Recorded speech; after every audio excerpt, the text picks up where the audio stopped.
بسم اللہ الرحمن الرحیم۔ سامعین کرام، آپ سن رہے ہیں مرزا امجد بیگ ایڈوکیٹ کی کہانیوں کے سلسلے میں ایک اردو کہانی جرنر باز۔ یہ اس سلسلے کی آخری اور قسط نمبر 4 ہے۔ مجھے امید ہے آپ کو میری یہ کاوش پسند آ رہی ہوگی۔ آپ نے اگر ابھی تک میرا چینل مائی وائس سبسکرائب نہیں کیا تو ابھی میرے چینل کو سبسکرائب کر کے بیل نوٹیفیکیشن آن کر لیجئے تاکہ آنے والی ہر نئی کہانی کی اطلاع بر وقت آپ تک پہنچ سکے۔ وکیل استغاثہ نے جیسے ہی گواہ کو فارغ کیا، میں جج سے اجازت لے کر کٹہرے کے قریب پہنچ گیا اور وہاں موجود صدام حسین کو مخاطب کرتے ہوئے کہا، آپ کا نام بہت گریسفل ہے۔ وہ دھیرے سے مسکرایا اور بولا، تھینک یو، آپ کی تعریف میں کوئی مبالغہ نہیں۔ میں نے کہا، آپ کب سے سائقہ بیگم یعنی مقتول کے پڑوسی ہیں؟ کم و بیش 10 سال سے، اس نے جواب دیا۔ پھر تو آپ ان لوگوں کو اچھی طرح جانتے ہوں گے۔ میں ایسا کوئی دعویٰ نہیں کر سکتا۔ اس کا مطلب ہے کہ آپ کا ان سے زیادہ ربط ضبط نہیں تھا؟ کچھ ایسی ہی بات ہے، وہ سنجیدگی سے بولا۔ اصل میں صمد بیگ صاحب ذرا مختلف ٹائپ کے انسان ہیں، میں دوسری لائن کا ہوں، اس لیے بھی ان سے تعلقات وسیع نہ ہو سکے، اور جہاں تک صفدر بیگ کا تعلق ہے تو ان سے بس سلام دعا تھی۔ اچھی بات ہے، میں نے معتدل انداز میں کہا۔ آپ اس کیس میں استغاثہ کے گواہ کی حیثیت سے شامل ہیں، کیا یہ شمولیت آپ کی اپنی مرضی سے ہے یا پھر کسی دباؤ کا نتیجہ ہے؟ دونوں ہی باتیں نہیں ہیں، وہ صاف گوئی سے کام لیتے ہوئے بولا۔ میں از خود گواہی دینے کے شوق میں عدالت تک نہیں پہنچا اور نہ ہی اس کام کے لیے مجھ پر دباؤ ڈالا گیا ہے۔ بس پولیس نے مجھ سے رابطہ کیا اور میں نے اسے بیان دے دیا اور عدالت میں بھی حاضر ہو گیا ہوں۔ وہ ایک لمحے کا توقف کرنے کے بعد بولا، ایکچولی وقوعہ کے روز میں نے ملزم سندل کو اس کے بنگلے سے نکل کر گھبراہٹ کے عالم میں ایک طرف جاتے دیکھا تھا۔ اس بات کی گواہی دینے میں کوئی آر محسوس نہیں کرتا۔ یو آر رائٹ، میں نے سراہنے والے انداز میں کہا، پھر پوچھا، صدام صاحب، جب آپ نے ملزم کو اس کے بنگلے سے گھبراہٹ کے عالم میں نکلتے دیکھا، اس وقت آپ کہاں تھے اور کیا کر رہے تھے؟ وہ چند لمحے سوچنے کے بعد بولا، وکیل صاحب، میں اس وقت بیکری سے ناشتے کا سامان لے کر واپس آ رہا تھا اور اپنی گاڑی میں تھا۔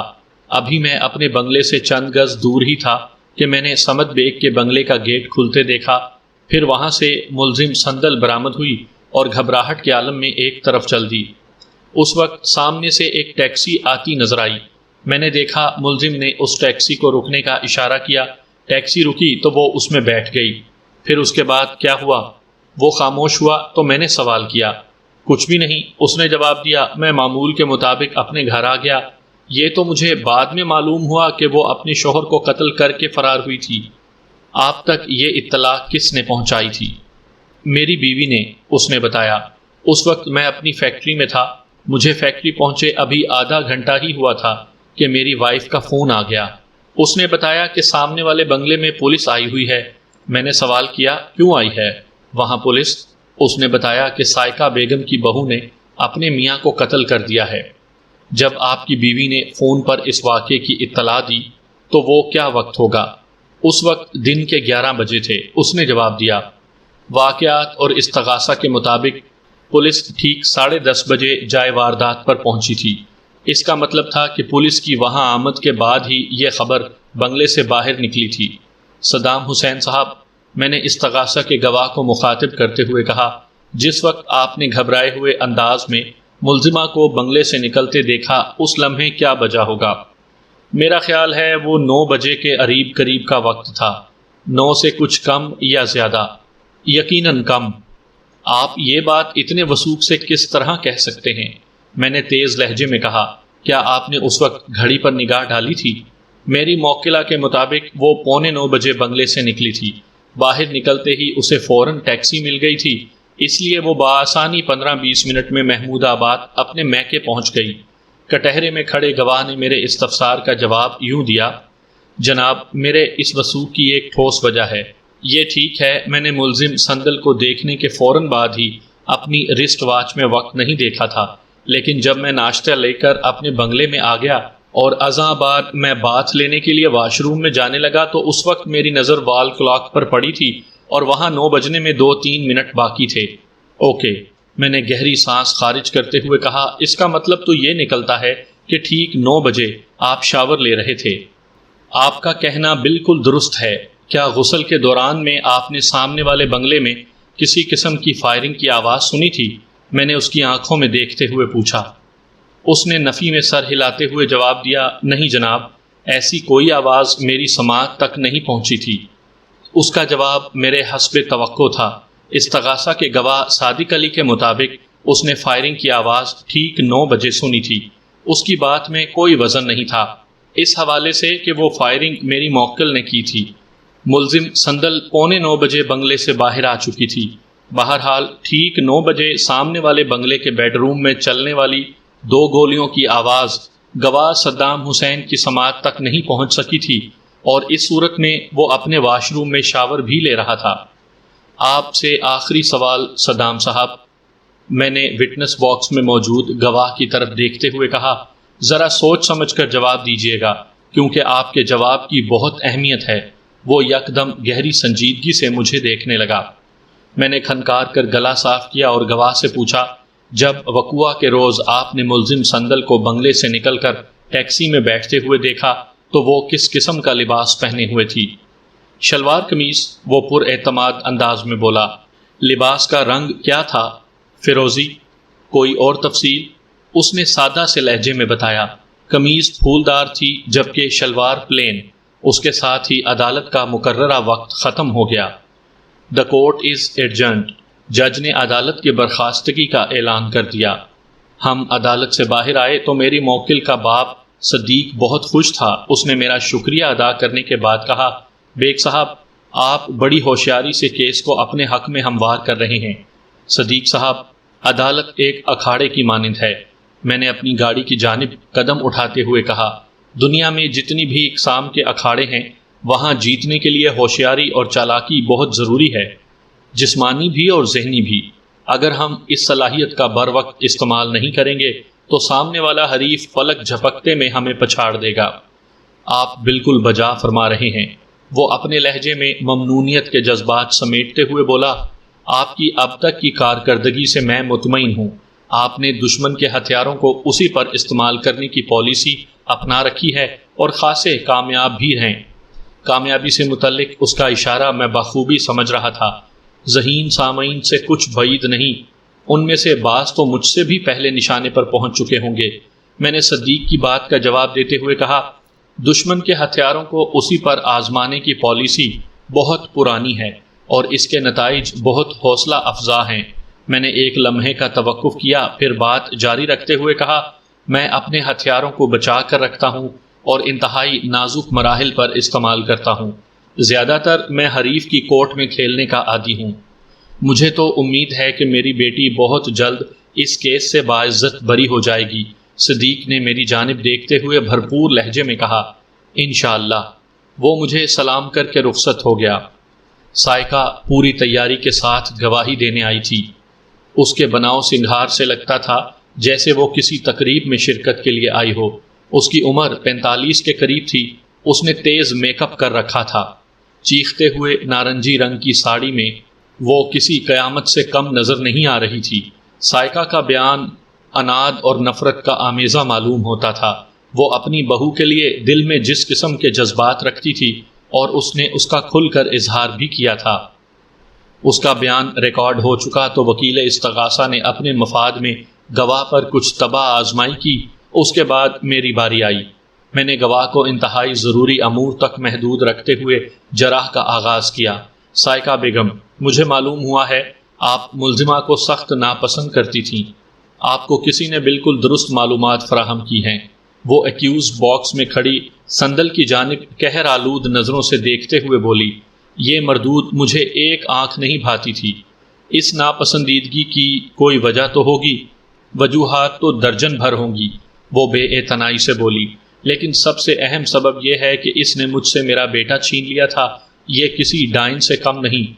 سندل نہایت صبر و تحمل کا مظاہرہ کرتے ہوئے سائقہ کے کڑوے کسیلے جملے برداشت کرتی رہی۔ عدالتی کارروائی کے دوران میں ملزم کی پوزیشن بہت نازک اور قابل رحم ہوتی ہے۔ اسے وکیل استغاثہ اور دیگر گواہوں کے ترش اور نکیلے فکرے سن کر خاموش رہنا پڑتا ہے۔ اس کی بے بسی دیکھنے کے لائق ہوتی ہے۔ میں نے سائقہ بیگم سے استفسار کیا، میری موکلہ اور اس مقدمے کی ملزمہ سندل نے آپ کے بیٹے صفدر بیگ سے باقاعدہ شادی کی تھی، اسے آپ بیٹا چھیننا تو نہیں کہہ سکتی؟ کیوں نہیں کہہ سکتی؟ وہ آنکھیں پھیلاتے ہوئے بولی، جب سے وہ اس گھر میں آئی تھی صفدر مجھ سے بہت دور ہو گیا تھا۔ اپنی ماں کا فرما بردار وہ لڑکا اب ماں سے شاکی اور متنفر رہنے لگا تھا۔ اس کلموہی نے میرے بیٹے کا دماغ الٹ کر رکھ دیا تھا۔ کاش وہ میری بات مان جاتا اور اس جنم جلی سے شادی کا خیال اپنے دل سے نکال دیتا تو آج نہ وہ جان سے جاتا اور نہ ہی مجھے یہ دن دیکھنے کو ملتا۔ اس کی زبان کینچی کی طرح چلتی تھی۔ سانس درست کرنے کے لیے وہ رکی تو عدالت میں سناٹے کا سا سما پیدا ہو گیا۔ میں نے اتنی زبان دراز عورت پہلے کبھی نہیں دیکھی تھی۔ وہ اپنی بات کو آگے بڑھاتے ہوئے بولی، صفدر نادان تھا جو اس کی فریب کاری کو سمجھ نہ سکا۔ میں ایسی چال باز لڑکیوں کو اچھی طرح جانتی ہوں، اسی لیے میں نے اس سے شادی سے انکار کر دیا تھا۔ سندل جیسی غریب گھرانوں کی لڑکیاں بڑی چلتا پرزا قسم کی شے ہوتی ہیں، اپنے ناز و ادا سے امیر زادوں کو پھانستی ہیں اور انہیں اپنے حسن کے جال میں جکڑ کر شادی پر مجبور کر دیتی ہیں۔ میرا صفدر بھی اس مکار کی مکاری کا شکار ہو گیا۔ جی چاہتا ہے میں اس کا منہ نوچ لوں۔ وہ خاموش ہوئی تو جج حیران نظر سے اس بولتی ہوئی مشین کو تکنے لگا۔ میں نے اس موقع کو غنیمت جانا اور زاویہ سوال تبدیل کر کے سائقہ کی جانب متوجہ ہو گیا۔ اگر مجھے ایک لمحے کی تاخیر بھی ہو جاتی تو سائقہ کی زبان کی کینچی دوبارہ حرکت میں آ جاتی۔ سائقہ بیگم ملزم لگ بھگ 8 ماہ پہلے آپ کے ساتھ بنگلے میں رہی۔ اس دوران میں آپ دونوں کے درمیان جھڑپیں ہوتی رہیں، کیا یہ بات درست ہے؟ درست ہے، اس نے بڑی نخوت سے کہا، اور ان جھڑپوں کا سبب بھی یہی تھی۔ میں نے حتی الامکان بچنے کی کوشش کی۔ پہلے براہ راست مجھ سے منہ ماری کرتی تھی، ازاں بعد اس نے صفدر کو میرے خلاف بھرنا شروع کر دیا۔ اس کی سازش نے صفدر کو مجھ سے بدگمان کر دیا۔ یہ منحوس نہ صرف مجھ سے پنگا لینے کی ماہر تھی بلکہ یہ اکثر و بیشتر صفدر سے بھی لڑتی جھگڑتی رہتی تھی۔ آپ نے اپنے بیان میں بتایا ہے کہ وقوعہ کے روز بھی صبح ہی سے میاں بیوی کے درمیان کسی مسئلے پر بحث و تکرار چل رہی تھی۔ میں نے اس کو گھورتے ہوئے سوال کیا، آپ اور آپ کا بھائی صغیر شاہ ان کا جھگڑا نمٹانے ان کے بیڈ روم میں پہنچے تھے اور انہیں کافی دیر تک سمجھاتے بھی رہے تھے، مگر اس کا کچھ مثبت نتیجہ برآمد نہ ہو سکا۔ بالکل ایسا ہی ہوا تھا، وہ بولی، میں نے یہی بیان دیا ہے۔ میں نے پوچھا، وقوعہ پر صفدر بیگ کی قتل کے والا معاملہ کس طرح پیش آیا تھا؟ وہ چند لمحے خاموش رہنے کے بعد بولی، صفدر اور سندل صبح 8 بجے ہی آپس میں جھگڑا کر رہے تھے۔ جب ان کا معاملہ کسی کنارے نہ لگا تو میں صغیر کو اپنے ساتھ لے کر ان کے بیڈ روم کی طرف چلی گئی۔ ہم نے دونوں کو زمانے کی اونچ نیچ اور زندگی کے نشیب و فراز سمجھانے کی پوری کوشش کی، لیکن ان پر ہماری نصیحت کا الٹا اثر ہوا۔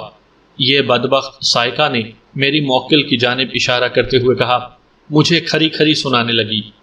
اس موقع پر صفدر کا فرض بنتا تھا کہ وہ اپنی بیوی کا منہ نوچ لیتا یا اس کا گلا دبا کر اسے بد زبانی سے باز رکھتا، مگر اس نے ایسا کچھ نہیں کیا۔ وہ اس کے سوا اور کسی کی سنتا ہی نہیں تھا۔ صفدر کا دل و دماغ اس جادوگرنی کی مٹھی میں جکڑا ہوا تھا۔ صفدر نے اسے باز رکھنے کے بجائے صغیر شاہ کو برا بھلا کہنا شروع کر دیا۔ صغیر نے ہمیشہ اسے اپنا بیٹا سمجھا تھا، لیکن صفدر کبھی واضح انداز میں اور اکثر ڈھکے چھپے طور طریقوں سے صغیر سے نفرت کرتا تھا۔ اس کے اس رویے کے پیچھے بھی سندل ہی کی کوئی سازش ہوگی۔ صغیر شاہ نے میرے ایما پر اسے فرم سے نکال دیا تھا اور میں نے قطع کلامی ضروری سمجھی اور کہا، آپ وقوعہ کے بارے میں بتانے والی تھیں، میں اسی طرف آ رہی ہوں۔ وہ ایک طویل سانس لیتے ہوئے بولی، جب صفدر نے صغیر کو اور سندل کو کھری کھری سنانا شروع کی تو میں وہاں سے اٹھ کر باتھ روم میں چلی گئی۔ میرا خیال تھا اس طرح معاملہ ٹھنڈا ہو جائے گا، مگر اس کے برخلاف ہوا۔ تھوڑی دیر تک تو ملزم کے چیخنے چلانے کی آوازیں آتی رہیں، پھر اس شور میں فائرنگ کی آواز شامل ہو گئی۔ یکے بعد دیگرے 2 گولیاں چلیں، میرا دل دھک سے رہ گیا۔ میں خود کو سنبھالتے ہوئے باتھ روم سے باہر آئی تو ایک وحشت ناک منظر نے میرا استقبال کیا۔ صفدر اپنے ہی خون میں لت پت پڑا تھا۔ اس کے قریب ہی صغیر غم و اندوہ کی تصویر بنا کھڑا تھا۔ میں نے چیخ کر صغیر سے پوچھا، صفدر کو کیا ہوا ہے؟ اس نے بتایا ملزمہ نے اسے قتل کر دیا ہے اور خود فرار ہو گئی ہے۔ سائقہ یہاں تک پہنچ کر خاموش ہو کر آنسو بہانے لگی۔ یہ بڑی عجیب و غریب صورتحال تھی۔ جج سمیت عدالت میں موجود ہر شخص حیرت سے اسے دیکھ رہا تھا۔ میں اگر حقیقت حال سے واقف نہ ہوتا تو یقیناً اس کی اداکاری سے متاثر ہو جاتا۔ وہ بڑی بھرپور ایکٹنگ کا مظاہرہ کر رہی تھی۔ تھوڑی دیر بعد اس نے خود کو سنبھالا تو میں نے سوال کیا، سائقہ بیگم، آپ کا بیان حلق سے نہیں اتر رہا۔ جب آپ باتھ روم میں گئیں تو سندل اور صفدر آپ کے بھائی صغیر شاہ سے تلخ کلامی کر رہے تھے۔ اس صورتحال میں اگر سندل کو گولی چلانا ہی تھی تو وہ صغیر شاہ پر چلاتی، اس نے صفدر بیگ کو کیوں موت کے گھاٹ اتار دیا؟ سائقہ نے تیوری چڑھا کر ناپسندیدہ نظر سے مجھے دیکھا اور رکھائی سے بولی، یہ بات تو آپ اسی نامراد سے پوچھیں۔ پھر اس نے سندل کی جانب باقاعدہ اشارہ بھی کر دیا۔ میں نے جرح کے سلسلے کو آگے بڑھاتے ہوئے کہا، سائقہ صاحبہ، آپ کے بیان کے مطابق قتل کی یہ واردات 9 بجے صبح پیش آئی، جبکہ آپ کے بھائی صغیر شاہ نے اس واقعے کی اطلاع 9:50 پر تھانے فون کر کے پہنچائی۔ اس تاخیر کا کیا سبب تھا؟ ہم دونوں بری طرح گھبرا گئے تھے، وہ پزمردہ لہجے میں بولی۔ گھبرا گئے تھے یا سٹپٹا گئے تھے؟ میں نے تیز لہجے میں کہا، یا پھر گڑبڑا گئے تھے؟ آپ کہنا کیا چاہتے ہیں وکیل صاحب؟ وہ سوالیہ نظر سے مجھے دیکھتے ہوئے بولی۔ میں نے ایک ایک لفظ پر زور دیتے ہوئے کہا، سچی بات تو یہ ہے کہ آپ دونوں کے ہاتھ پاؤں پھول گئے تھے، آپ کی سمجھ میں نہیں آ رہا تھا کہ کیا کریں، حتیٰ کہ اس وقت آپ کو جو نہایت ہی ضروری کام کرنا چاہیے تھا وہ بھی نہیں کیا۔ آپ کس قسم کی ماں ہیں سائقہ بیگم؟ میرے طرز تخاطب پر اس نے چونک کر مجھے دیکھا اور بے چین لہجے میں بولی، مجھے اس موقع پر کون سا ضروری کام کرنا چاہیے تھا؟ صفدر بیگ کو فوراً ہسپتال پہنچانے کا کام، میں نے تلخی سے کہا۔ وہ بہت زیادہ نروس نظر آنے لگی۔ میں نے اس پر اپنے حملے جاری رکھے اور کہا، ایک ماں سے اس قسم کی کوتاہی کی توقع نہیں کی جا سکتی۔ آپ کا جگر گوشہ لبے دم تڑپ رہا تھا اور آپ کو اس کی طبی امداد کا خیال تک نہ آیا۔ مجھے یقین نہیں آ رہا کہ آپ ایک ماں ہیں۔ کیا صفدر بیگ آپ کا سگا بیٹا نہیں تھا؟ میں نے ایک لمحے کا وقفہ دے کر سنسنی خیز لہجے میں کہا، اگر آپ ہی نے اسے جنم دیا تھا تو پھر آپ کی ممتا ان لمحات میں کہاں جا سوئی تھی؟ کیا اس وقت آپ بیٹے کی زندگی سے بھی زیادہ اہم کسی پلاننگ میں مصروف تھیں؟ وہ زارو قطار رونے لگی۔ اس کی آنکھوں سے آنسوؤں کا سیلاب بہہ نکلا۔ اس نے رندھی ہوئی آواز میں بتایا، صفدر میرا سگا بیٹا تھا، میں نے اس کی طرف سے کسی کوتاہی کا مظاہرہ نہیں کیا۔ وہ لمحوں میں تڑپ کر ٹھنڈا ہو گیا تھا۔ اسے کسی قسم کی طبی یا غیر طبی امداد کی ضرورت نہیں رہی تھی۔ علاج معالجے کی ضرورت زندگی کو پیش آتی ہے، وہ تو زندگی سے روٹھ کر بہت دور چلا گیا تھا۔ میں نے کہا، بہرحال ان حالات میں پھر بھی آپ کا فرض بنتا تھا کہ اسے کسی ہسپتال لے جاتے، یہ متاثرین کا فطری رد عمل ہوتا ہے، لیکن آپ لوگوں نے صفدر بیگ کو کسی ایمرجنسی میں پہنچایا اور نہ ہی ملزم کا تعاقب کرنے کی کوشش کی۔ یہ ایک غیر فطری رد عمل تھا۔ سائقہ کے چہرے پر زردی کھنڈنے لگی۔ میں نے سلسلہ کلام کو جاری رکھتے ہوئے کہا، آپ کے بیان کے مطابق ملزمہ نے صغیر شاہ کی موجودگی میں اپنے شوہر پر گولیاں برسا کر اس کی جان لے لی اور خاموشی سے فرار ہونے میں کامیاب ہو گئی۔ ہے نا یہ مضحکہ خیز اور بودی سی بات کہ ایک مرد کی موجودگی میں ملزمہ اپنا کام کر کے چلتی بنی؟ کیا تمہارے بھائی نے چوڑیاں پہن رکھی تھی؟ میں غصے میں آپ سے تم پر اتر آیا تھا۔ یا اس کے پاؤں میں مہندی رچی تھی جو ملزمہ کو پکڑنے کے لیے ایک قدم بھی نہ اٹھا سکا؟ کٹہرے میں کھڑی سائقہ کے چہرے پر ہوائیاں اڑنے لگیں۔ میں نے پے در پے حملے کرتے ہوئے کہا، معزز عدالت تو یہ سوچنے اور سمجھنے پر مجبور ہے کہ جائے وقوع پر موجود تمام افراد مفلوج ہو کر رہ گئے تھے، کسی نے بھی ملزمہ کو روکنے یا پکڑنے کی کوشش نہیں کی۔ ایک لمحے کا توقف کر کے میں نے اپنا بیان جاری رکھا، اگر تم اور تمہارا بھائی بوکھلا کر رہ گئے تھے تو تم اپنے ملازمین کو تو احکام صادر کر سکتے تھے، تم لوگوں نے ایسا کیوں نہیں کیا؟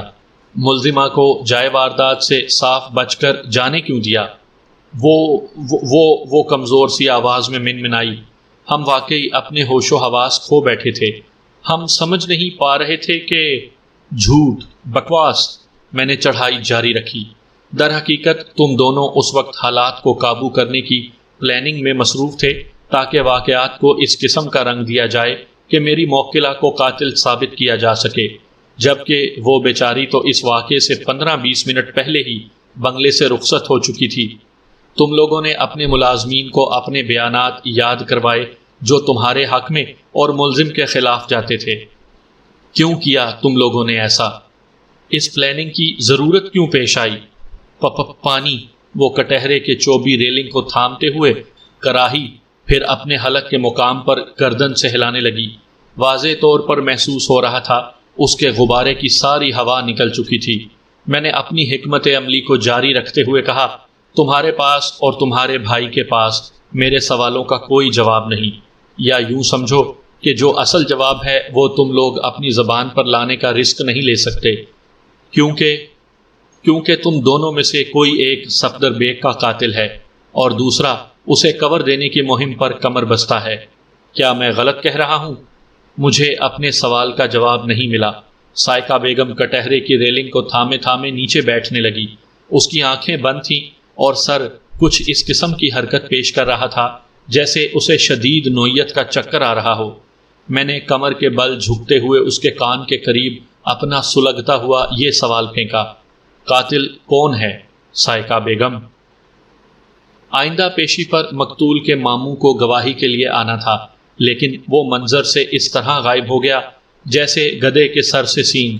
میں نے معزز عدالت کے ذریعے استغاثہ پر بھرپور زور ڈلوایا کہ وہ جلد از جلد صغیر شاہ کو عدالت میں پیش کرے، مگر وہ ہاتھ نہ آ سکا۔ یوں لگتا تھا جیسے اسے زمین نے نگل لیا ہو یا آسمان کھا گیا ہو۔ میں نے اپنی جراح کے ذریعے جج پر صورتحال واضح کر دی تھی۔ صغیر شاہ اور سائقہ بیگم کی پوزیشن سوالیہ نشان بن کر رہ گئی تھی۔ اب تک بہت سے حقائق سامنے آ چکے تھے جن سے سائقہ اور صغیر شاہ کی ذاتیں مشکوک ہو کر رہ گئی تھیں۔ سائقہ کے ذاتی ملازمین صادق علی اور صبور خان کے بیانات میں تضاد پایا جاتا تھا۔ مقتول صفدر بیگ پر بند بیڈ روم میں فائرنگ کی گئی تھی، جبکہ وہ دونوں اس بات کے دعوے دار تھے کہ انہوں نے واضح طور پر فائرنگ کی آواز سنی تھی۔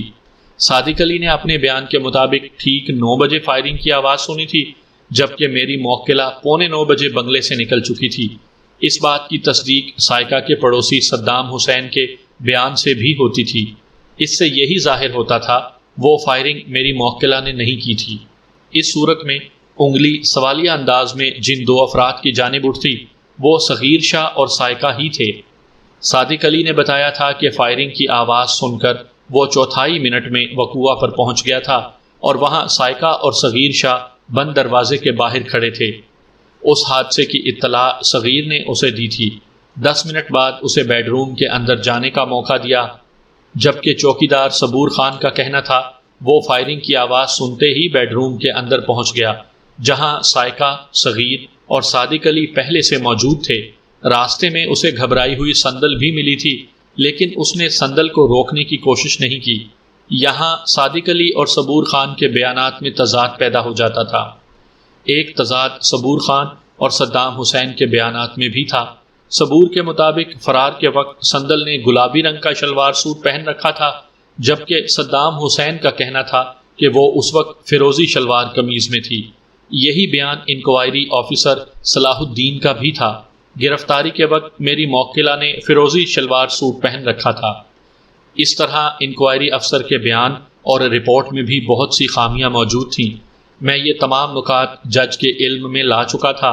کیس جب آخری مراحل میں تھا تو استغاثہ کا گواہ صغیر شاہ اچانک غائب ہو گیا۔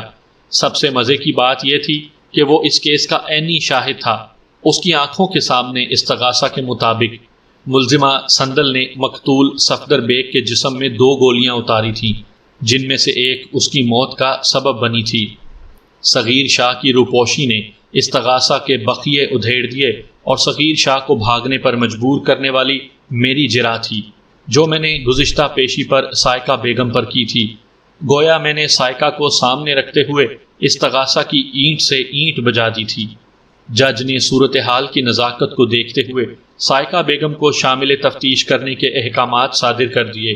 اس موقع پر اس نے بہت واویلا مچایا، دہائی دی کہ اس کا تو بیٹا مارا گیا ہے، الٹا اسی کے قتل کے شک میں گرفتار بھی اسی کو کیا جا رہا ہے، مگر پولیس اس قسم کی داد فریاد پر کان نہیں دھرتی۔ عدالت میں کھلنے والے حقائق انکوائری افسر سے پوشیدہ نہیں تھے۔ جب سائقہ بیگم پولیس کے ہتھے چڑھی تو انہوں نے اس کی زبان کھلوا کر دودھ کا دودھ اور پانی کا پانی کروا لیا۔ سائقہ نے پولیس کسٹڈی میں ایک طویل اور رونگٹے کھڑے کر دینے والا بیان ریکارڈ کروایا، جس کا خلاصہ میں یہاں پیش کرتا ہوں۔ وقوعہ کے روز جب میری موکلہ سندل اپنے شوہر سے لڑ جھگڑ کر بنگلے سے نکل گئی تو سائقہ اپنے بھائی کو لے کر صفدر کے بیڈ روم میں گھس گئی تھی۔ وہ میاں بیوی کی تلخ کلامی کا اندازہ لگا چکی تھی۔ جب انہوں نے صفدر کو سمجھانے کے چکر میں اس پر دباؤ ڈالا کہ وہ پہلی فرصت میں سندل کو طلاق دے دے تو صفدر ان پر پلٹ پڑا۔ اس روز اس نے اپنی ماں کو بھی کھری کھری سنائی۔ صغیر شاہ کو تو صفدر نے اتنا برا بھلا کہا کہ وہ طیش میں آ کر اسے مارنے کے لیے لپکا۔ صفدر پہلے ہی بھرا بیٹھا تھا۔ وہ صغیر شاہ اور اس کی بیٹی صدف سے بہت نالاں تھا۔ یہ سارا فساد انہی کا پھیلایا ہوا تھا۔ صدف ان دنوں اپنے ماموں کے پاس حیدرآباد گئی ہوئی تھی۔ جب صغیر شاہ نے صفدر پر ہاتھ اٹھایا تو وہ بھی لڑنے مرنے پر تیار ہو گیا۔ اس نے واضح الفاظ میں اپنے ماموں کو دھمکی دی کہ آج وہ اسے زندہ نہیں چھوڑے گا۔ پھر عملی طور پر ثابت کرنے کے لیے اس نے اپنا ریوالور نکال لیا۔ اس موقع پر صغیر شاہ نے زیادہ پھرتی کا مظاہرہ کیا اور آنے واحد میں ایک خطرناک داؤ استعمال کر کے ریوالور صفدر کے ہاتھ سے چھین لیا۔ پھر قبل اس کے کہ سائقہ اپنے بھائی کو کسی انتہائی قدم سے باز رکھ سکتی، صغیر شاہ نے یکے بعد دیگرے 2 فائر صفدر پر کیے۔ وہ پلک جھپکتے میں کسی کٹے ہوئے شہتیر کی مانند زمین بوس ہو گیا۔ فوری طور پر اس کا جسم خون اگلنے لگا تھا۔ 10-12 منٹ میں وہ ٹھنڈا ٹھار ہو گیا۔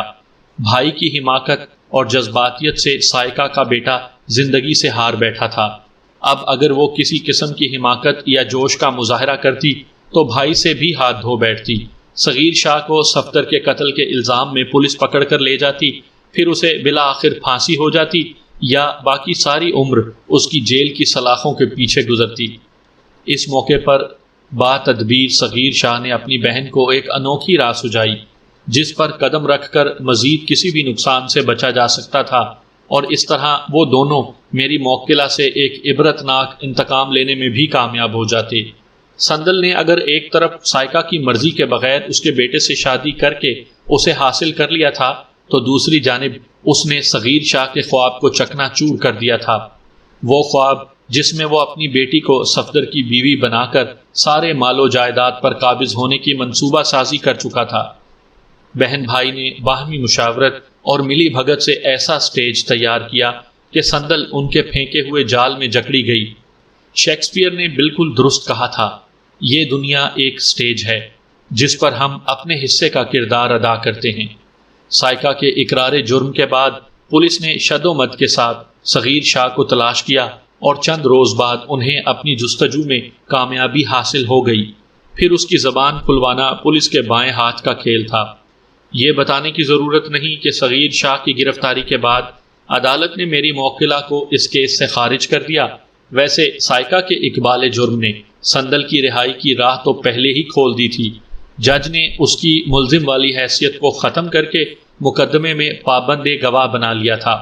صغیر شاہ کی پکڑ کے بعد سندل ہر پابندی سے آزاد ہو گئی۔